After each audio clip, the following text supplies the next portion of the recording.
अस्सलाम वालेकुम स्टूडेंट्स, कैसे हैं आप लोग। FA2 आज आपका तीसरा लेक्चर है और हम चैप्टर नंबर 1 पढ़ रहे हैं। चैप्टर का नाम है डेवलपमेंटल साइकोलॉजी और इस चैप्टर का जो है वो आज हम सेकंड क्वेश्चन कर रहे हैं। पहले जो क्वेश्चन हमने पढ़ा था वो उसके अंदर हमने डेवलपमेंटल साइकोलॉजी का इंट्रोडक्शन, एम, स्कोप और डेवलपमेंटल साइकोलॉजी की टर्म्स पढ़ी थी। आपने लास्ट लेक्चर के अंदर ग्रोथ, डेवलपमेंट और मैच्योरिटी के बारे में पढ़ा था। आज क्वेश्चन नंबर 2 स्टार्ट करें हम। दूसरा क्वेश्चन है principles of growth and development, जिसको हम उर्दू में कहते हैं बलीदगी और नमू के असूल। नमू और नशोनुमा बेसिकली एक ही वर्ड है, इनमें कोई ख़ास डिफरेंट नहीं है। क्वेश्चन नंबर 2 आपकी बुक के अंदर मौजूद है, बलीदगी और नशोनुमा के असूल। ये क्वेश्चन शॉर्ट फॉर्म में भी आ सकता है और डिटेल में भी आ सकता है।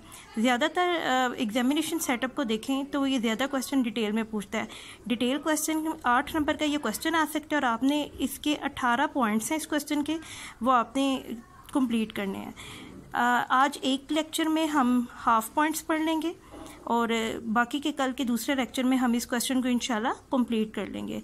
क्लासरूम का इन्वायरमेंट होता तो शायद एक ही लेक्चर में सारा इस एक ही सेटअप में हम किस क्वेश्चन को कवर कर लेते, लेकिन चूंकि अभी स्टूडेंट्स ऐड हो रहे हैं और ऐसा है कि कुछ स्टूडेंट का काम रह ना जाए, तो इसलिए हमने इस क्वेश्चन को 2 हिस्सों में डिवाइड कर लिया है।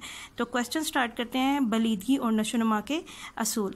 बच्चों की माहिर नफ्सियात डॉक्टर अनीता वुल्फोक ने बलीदगी और नशोनुमा के 3 असूलों को ज़्यादा अहमियत दी है, जबकि दीगर माहिरीन जिनमें लैंच, Brown, Elizabeth Hurlock, Freedman, Conger, Mussen क्रैक, स्किनर, होटसन वगैरह के नाम शामिल हैं, इनको भी असूलों को शामिल किया है। लेकिन इनके नाम याद करने की आपको ज़रूरत नहीं, आपने सिर्फ एक ही नाम याद रखना है और वो नाम है डॉक्टर अनीता वुल्फोक ने बलीदगी और नशोनुमा के 3 असूलों को ज़्यादा अहमियत दी। ये क्वेश्चन आपको MCQs में भी आ सकता है, शॉर्ट आंसर में भी आ सकता है।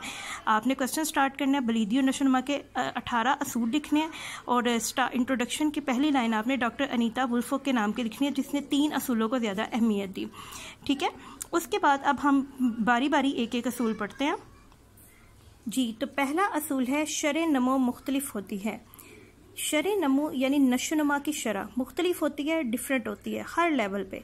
ये पहला असूल है जिसमें फ़र्द की नशोनुमा की रफ्तार मुख्तलिफ होती है। मुख्तलिफ का मतलब क्या है?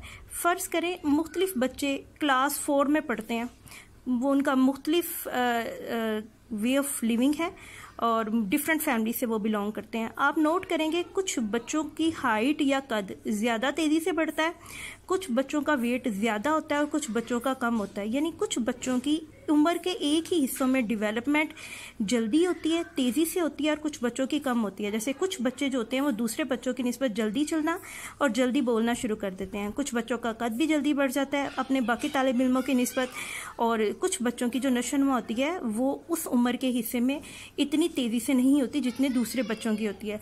लिहाजा नशोनुमा की शरह हर बच्चे में डिफरेंट होती है। कुछ बच्चों की 4 ही साल के अगर 4 बच्चे आपके पास हैं तो आप नोट कीजिएगा कि अगर 2 बच्चों का कद तेज़ी से बढ़ रहा होगा कि 2 बच्चों का कद जो है वो उनके कद बढ़ने की रफ्तार जो होती है वो कम भी हो सकती है।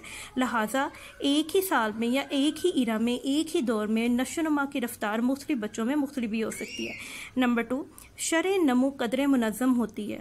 कदर मुनज़्ज़म का मतलब है ये एक ऑर्गेनाइज्ड प्रोसेस है, यानी ऑर्गेनाइजेशन का मतलब ये है कि तमाम बच्चों में शीर ख्वारगी के दौर, आपने नोट किया होगा शीर ख्वारगी का दौर किसको कहते हैं? शीर ख्वारगी का दौर वो होता है जिस उम्र में बच्चे जो होते हैं वो 2-2.5 साल तक का फीडिंग प्रोसेस होता है, जब वो माँ का दूध पीते हैं। और वो जो दौर होता है वो बड़ा क्रिटिकल पीरियड होता है, बड़ा एक तनकीदी दौर होता है, बड़ा डेवलपमेंट की फास्ट स्टेज के ऊपर वो दौर होता है।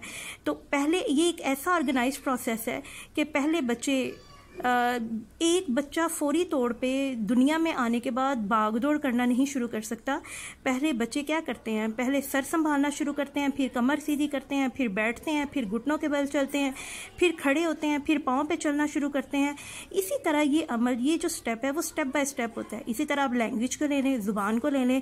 पहले बच्चा जो है वो गूंगा, जिसको आप बैबलिंग साउंड बोलते हैं, छोटे बच्चे के मुँह से ऐसी आवाज़ें निकलती हैं, फिर वो एक लफ्ज़ बोलना शुरू करते हैं, फिर 2 वर्ड बोलना शुरू करते हैं। इसी तरह हर बच्चे में ये नशोनुमा की जो है वो एक ऑर्गेनाइज प्रोसेस से शुरू होता है।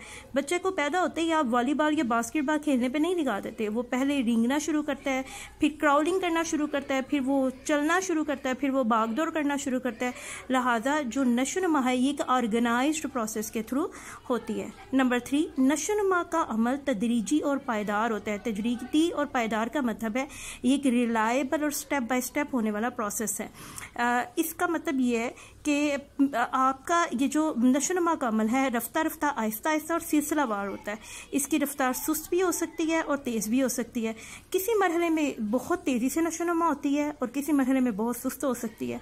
नशोनुमा जिस तरह जिस्मानी नशोनुमा होती है स्टेप बाय स्टेप, इसी तरह वकूफ़ी, समाजी और नफ्सियाती नशोनुमा भी होती है। वकूफ़ी नशोनुमा को कहते हैं आपकी थिंकिंग की नशोनुमा कैसी होती है, आपकी सोच कैसे बनती है। समाजी कहते हैं आप सोसाइटी में मुख्तलिफ रवैयों को कैसे सीखते हैं। नफ्सियाती नशोनुमा का मतलब होता है आपकी थिंकिंग, आपकी वकूफ़, आपकी सोच, आपके आइडियाज़, आपका विजन कैसे डेवलप होता है। यानी सिर्फ ये एक जो डेवलपमेंट है वो जिस्मानी नशोनुमा को ही नहीं प्रोसेस कर रही, वो साथ साथ वकूफ़ी यानी थिंकिंग की, सोच की नशोनुमा, सोसाइटी में हमने कैसे रहना है, समाजी नशोनुमा, और हमारे आइडियाज़ और स्कोप कैसे विजन ब्रॉड होता है, इसको कहते हैं नफ्सियाती नशोनुमा। इस तरह भी ये प्रोसेस करती है। नेक्स्ट जो इसका स्टेप है वो है नशोनुमा एक कंटिन्यूस प्रोसेस है, मुसलसल अमल है। ऐसा नहीं होता कि 2 साल तक नशोनुमा हुई और उसके बाद अगले 2 साल के लिए रुक गई, फिर नशोनुमा नहीं हुई। 5 साल की उम्र तक हुई और उसके बाद अगले 5 साल के लिए रुक गई, ऐसा भी नहीं होता। ये एक ऐसा